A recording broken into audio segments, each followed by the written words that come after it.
Hello, and welcome to our first Forgotten Fantasy podcast. Yay! Yeah. And I'm Bronwyn from Gamers Illogical. You know me as B. And this is my co-host, J.G. Mitchell. And I am Forgotten Fantasy. Yes, from the Forgotten Fantasy e-zine.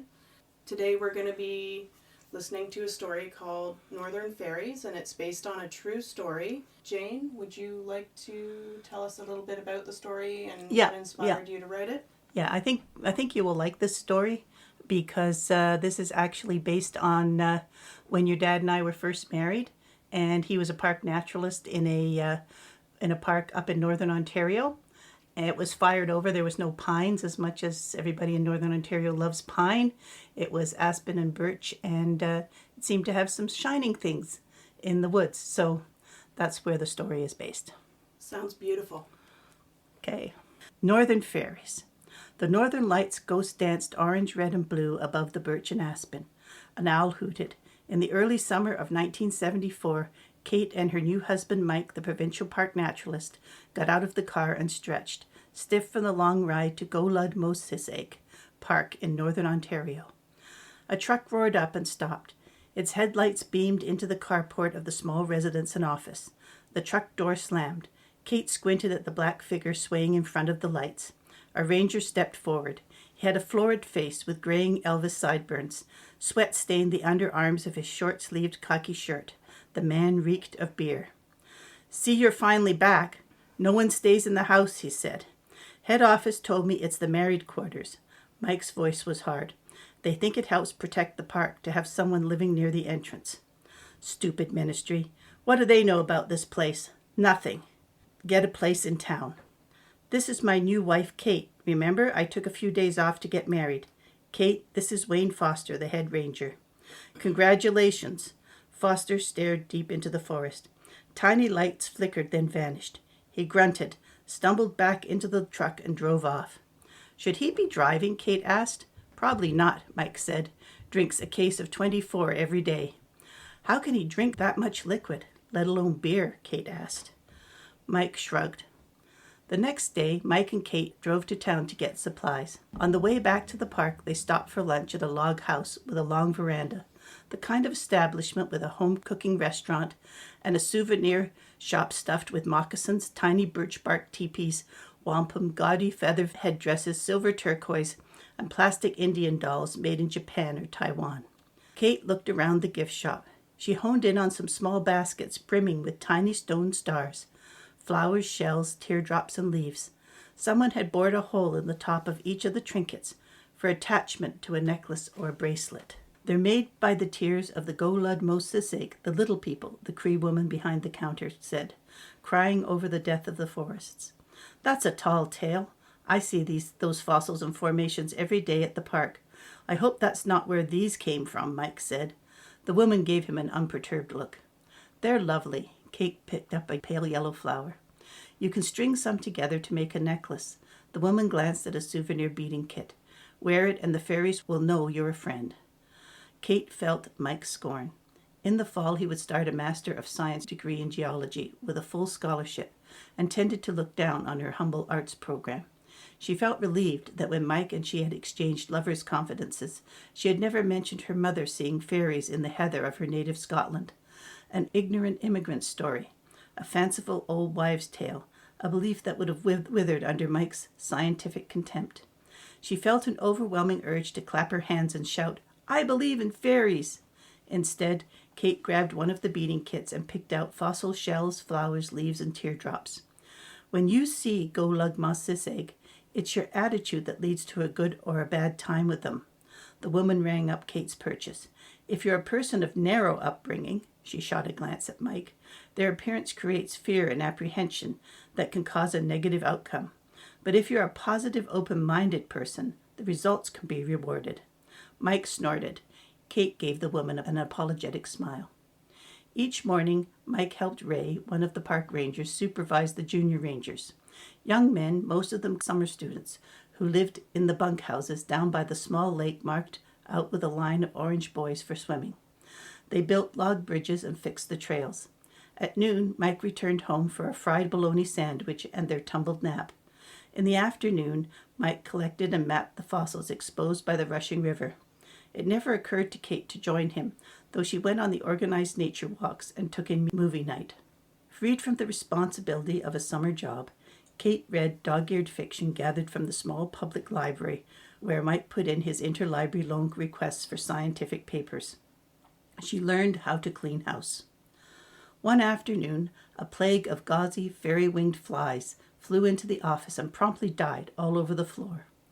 As Kate swept them, they crumbled to dust and stuck to the linoleum.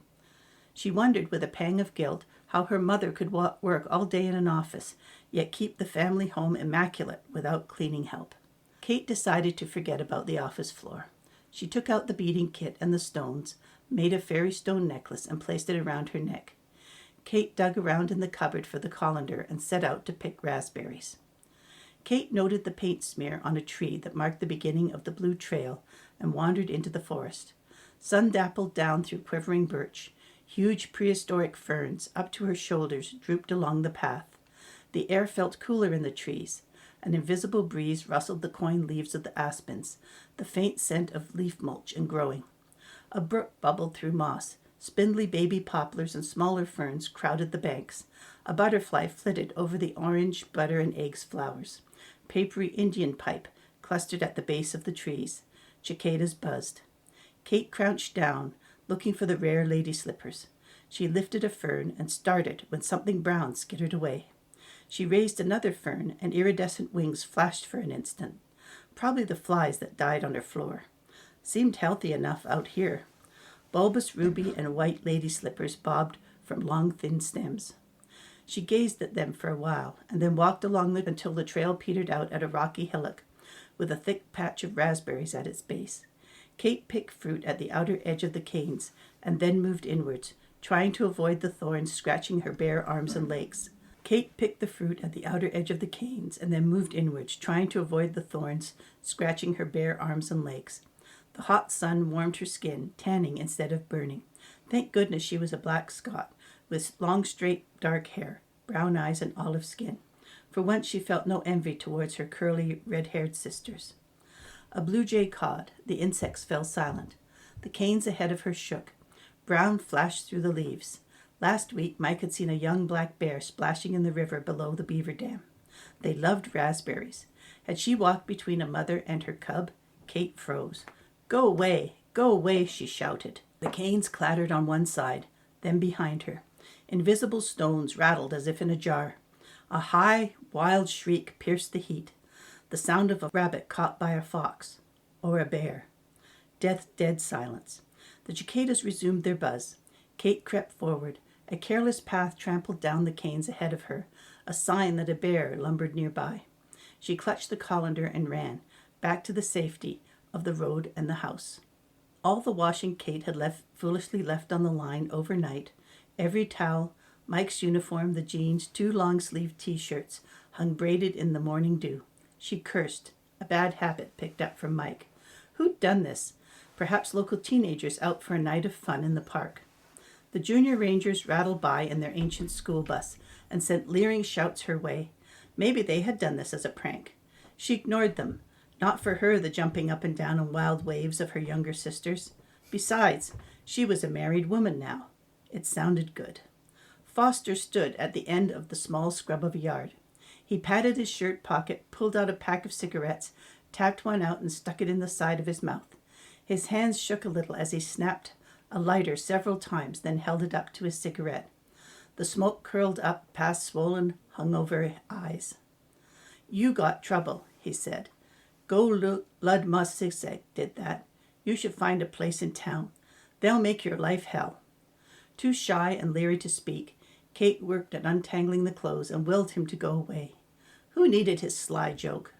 He snorted, dropped the half-smoked cigarette into the scrub of grass by the back door, gave it a quick, useless tap of his foot, and walked away, round the building to the entrance hut. Kate rushed to the smoldering smoke and tramped it out, annoyed at his carelessness. All those signs about no open fires. Mike appeared at the back door and eyed the clothes. According to our head rangers, The theory of evolution is imaginary, but fairies aren't. He snorted. Foster shouldn't stumble around in the dark after his visits to the Legion. Kate shrugged and picked up the full basket. I shouldn't have left the clothes out at night. I'll have to go into town and do the wash again. You were busy. Mike grinned at her. Kate blushed. Kate took the head ranger's words to heart. A person could believe in evolution and fairies. She felt a shiver of excitement as she remembered the dark pictures in childhood books sent from relatives in Scotland or checked out from the public library. Such things seemed more a part of grim and medieval Europe than the New World stories of the Wendigo, the Thunderbird, or Manitou. In the evening, Kate put a bowl of sugared sopped bread outside the back door to appease the little people, as her mother had done during her childhood in the Highlands. "What's with this?" Mike asked, noticing the spilled bowl on their return from nature movie night. "Trying to attract skunks? It looks like at least one had a bite." Kate reddened. The skunks. They would lap up the sop. Bad enough smelling their stink on the night breeze. Imagine stepping on one while taking out the garbage. "I don't know how that got there," she muttered, picking up the bowl and dumping the contents in the garbage. The undergrowth at the edge of the yard shivered in the dark, and Kate knew she had disappointed the fairies. When Mike went to the washroom, she spooned the best bits of the sop out of the trash and added a few raspberries. She slipped outside and placed the bowl on the bird feeder. The high pole and the baffle would keep any skunks or squirrels away, but the fairies, like birds, could have easy access. Kate planned on moving the sop early in the morning, before Mike noticed and mocked. A chorus of chirps woke Kate. She opened her eyes to night. The moon shone through the window. She crept out of bed, slipped into the kitchen, and stood near the window. Creatures as small as hummingbirds flitted around the feeder, wings iridescent in the moonlight. The fairies. Kate clutched her arms across herself. She was actually seeing fairies. Unlike the storybook pictures, they were brown and squat under their shimmering wings, with odd, pointed, ugly faces, like naked bats with human arms and legs. They dunked their stumpy, sharp-nailed hands into the sop and stuffed it into mouths full of tiny, pointed teeth. Those waiting a turn dipped and dived and chirped. On the ground below, two fairies gathered around the stub of the head ranger's cigarette. They pulled off the paper and divided up the tobacco. Fire sparked between them. The two fairies cupped a round glow in their hands and breathed in the smoke. The other creatures stopped their feast and fluttered down around the burning tobacco. Each inhaled, then grasped a bit and held up a tiny brand. Miniature Andean flutes appeared in the hands of several who had not taken the tobacco. They played high, shrill notes that spoke of faraway times before the white man. The fairies flickered into a circle round the bird feeder and danced round and round the pole, a bright circle. Kate wondered if they knew she watched and if they thanked her. A crack, like a car backfire, blasted through the yard. The bird feeder tipped and fell, cut in two. The lights snuffed out. The fairies vanished. "What the hell?" Mike said, suddenly beside her. "What's going on?" "I don't know," Kate said as another bang shattered the feeder on the ground.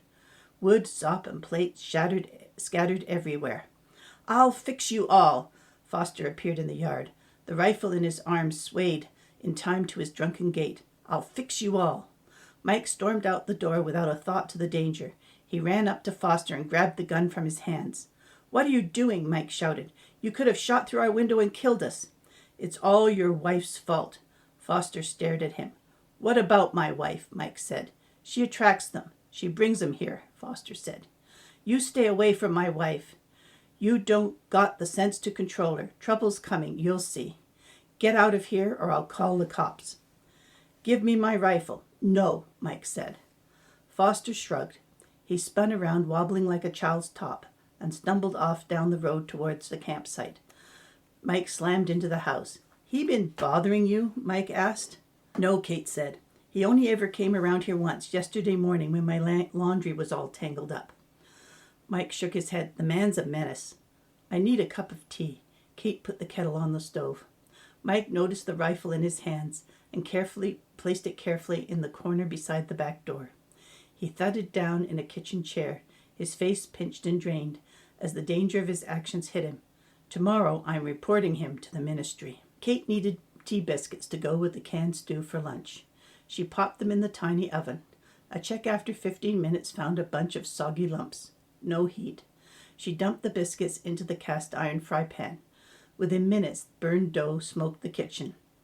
Kate dumped the mess into the garbage. A fresh pile of dead flies sifted under the kitchen door and over the floor. Her superstitions linked this bad luck to the aborted bowl of sop.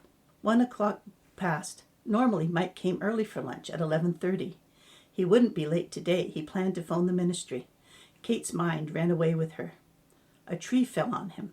The bear had attacked him. Did Mike know how to play dead, or was he supposed to run away? The junior rangers were a tough lot. At least one of them was here on probation from the cities down south to get a taste of honest work in the wilderness. They had hacked Mike to death with the shovels. She was sure of it. Perhaps he had stopped at the maintenance barn to discuss the pending call to the big bosses with Foster.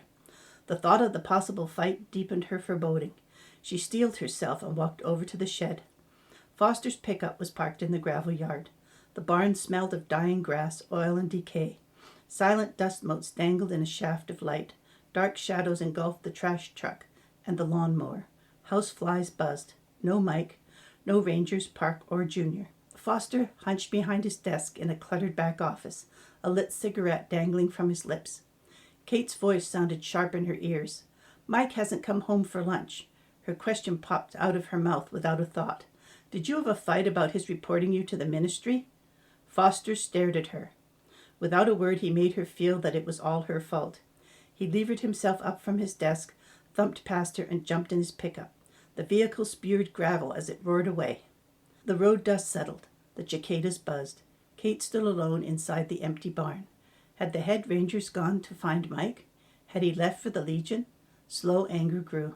She straightened her shoulders and stomped out of the shed. On the far side of the gravel yard, afternoon light shimmered around the ferns at the edge of the forest. Will you help me find Mike? Kate asked the air. A consciousness in the woods invited her in. Kate walked straight into the bush. A crow cawed and a blue jay scolded.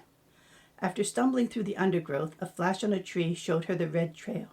She knew that trail needed new logs for the corduroy road that kept people's feet from the mud after they finished wandering along the boardwalk through the swamp. The work could have taken longer than expected. At first, sunlight dappled the trail in the undergrowth, and then the day darkened. A squirrel chattered in the trees. Thunder echoed far and away. Kate thought she could be safe from lightning as long as she was hidden deep in the forest, not on a hill. Nothing to be done. She was too far from home to get back in time. Perhaps it would blow over. She noticed the aspen leaves had not turned over as they should at the approach of rain. Odd. The rustling jingle seemed a whispering jangle. The darkened trees and bushes crowded the trail. An oppressive silence engulfed the woods. Swamp cedar and waterlogged dead trees loomed around the boardwalk. Kate swatted at a sudden cloud of mosquitoes that buzzed in her ears. Black flies landed on her skin, then darted away at the smell of her repellent. She plodded over the rotting boardwalk. The barren branches creaked with secrets. The walkway ended in an abandoned work site. Bright new logs rested beside the half-buried corduroy road. A rough excavation in the trail had partially filled with oily water. Old logs rotted where someone had dragged them from among the trees. Shovels and axes lay where their owners had dropped them. A hidden person crashed through the undergrowth. Twigs snapped underfoot. "Mike? Guys?" Kate called. The sound stopped. The deep forest absorbed her calls. A crow caw startled her. The person crunched beside the overgrown trail beyond the work site. The bushes swayed. A black bear lumbered out onto the path. Kate screamed and ran back down the boardwalk. A plank cracked and broke under her foot. Her leg fell through, down into the still oily black water below. Kate cried out. She turned and saw the bear sauntering down the path, staring at her. She yanked her foot up from the sucking mud, losing her running shoe, and scraped her leg through the ragged splinters of the brake. Kate ran off kilter. Sock, shoe, sock, shoe. The bear snorted from the work site. She hopped, wrenched off her runner, and threw it behind her. It thumped uselessly on the planks. She raced off the boardwalk and back the way she had come, heedless of foot-bruising rocks and twigs. The gloom deepened. The thunder sounded closer. Kate slowed down, unable to keep up the pace. She glanced back. No bear. She stopped with her hands on her knees, gasped to catch her breath, and listened. The silent air, humid air bore down, yet the leaves of the aspen remained unturned. Something more than a bear was wrong. Ahead the trail forked, the blue trail one way, the red the other. She jogged down the blue. The trail narrowed, invaded by thick undergrowth. Human shouts cut the silence. Kate ran towards them. Nettles and thorns grabbed at her. Branches flicked in her way. She pushed through to the brook glade and stumbled to a stop. Ray and sweating junior rangers stood on the path, scythes dangling at their sides. Devastation surrounded them. They had hacked down the giant ferns, tossing them into the bush, and trampled the wildfires and Indian pipe. Mike crouched on the ground and gathered something. "You heard me. Get back to work. I want this trail cleared." An angry red-faced Foster stood on the other side of the stream. "The bear," Kate said. "Least of my worries." Mike rose. Tears steeped in his eyes.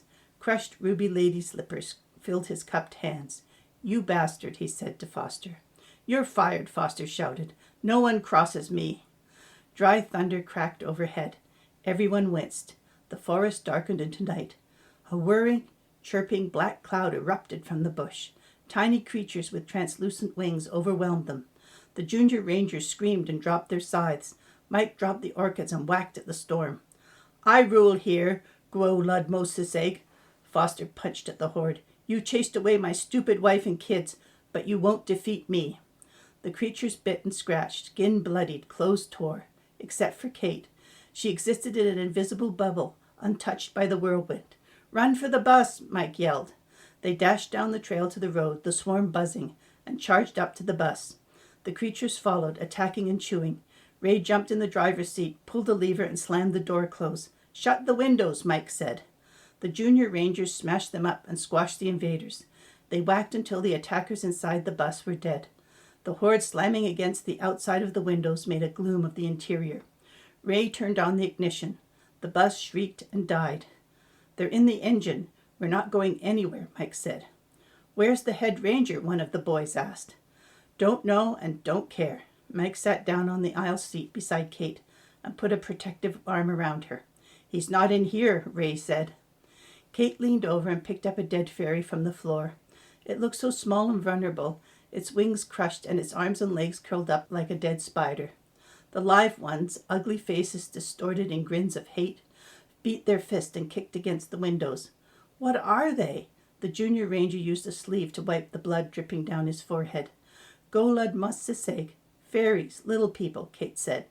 "Why aren't they going after you?" Mike asked. "I don't know." Then she did.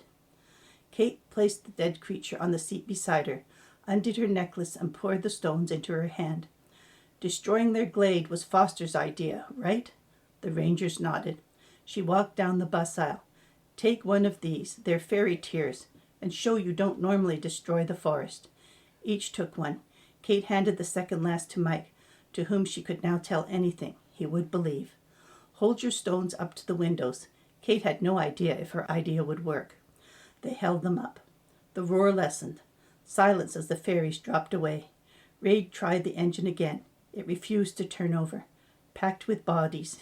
He shook his head. "Look," one of the junior rangers said. A thick swarm dripped over Foster's pickup. A rhythmic booming rose from the truck. The fairies threw themselves against the cab, crashing glass and a muffled scream. The cab door swung open and a ball of man and creatures rolled out. The ball elongated and ran into the woods. The rest of the swarm followed. The people in the bus sat in silence. Kate stared at the forest. The aspen leaves had turned. Single drops of rain pelted the dry road. She reached out to the dead fairy. Like the flies she had swept in the office, it crumbled to dust at her touch. The junior rangers exclaimed as the same thing happened throughout the bus. "Try the engine again," Mike said. "Dead, full of grit," Ray said. Rain pelted against the bus and sheeted down the windshield. Mike pulled out the first aid kit from under the dash. Kate applied antiseptic and bandages. No one spoke of Foster. The storm ended. The sun came out. Birds and cicadas called and whirred. Drops sparkled in the trees. A shining new Winnebago roared down the road and halted by the bus. The elderly man inside rolled down his window before anyone could call out a warning. "This way to the campground?" he called out. His wife peered at them from the passenger seat. No whirring swarm appeared. The day slumbered. Ray slowly rolled down his window. "Yeah." "Broken down?" Yeah. Hop in. I'll give you a ride to the office. They all scrambled out and into the snug confines of the Winnebago. You boys look like you've had a hard day of it, the elderly woman said. The junior rangers nodded. The old man executed a surprisingly smart turn with the Winnebago. The survivors stared at the abandoned truck as they drove past and away. Frost tinged the air. The park closed for the season. Kate pulled the clean clothes off the line and folded them right into the suitcase open on the ground. Mike and she were heading south to the university that waited with Mike's postgraduate scholarship. The junior ranger's bus groaned by, and she waved at the boys inside, who waved back. Mike crossed the yard and put an arm around her waist. That's them off to the bus terminal and home. He touched the rawhide necklace of stone shells around his throat. Won't have to wear the fairy stones anymore. Any news on Foster? The search parties had wound down a week before. None of the survivors had dared to tell the truth. Who would believe them? They let Foster's alcoholism and the abandoned truck speak. They think hunters will someday find his body. I got the report back on the fairy dust. And dirt from the park with a smattering of insect. The soil's unique, but not unusual.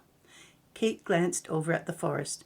Shadows shimmered from within the ferns and undergrowth. Tiny lights sparked for an instant. She lifted a hand and motioned goodbye. That story sounds even better the second time I heard it. Yeah, it's a really good story, isn't it? Yeah.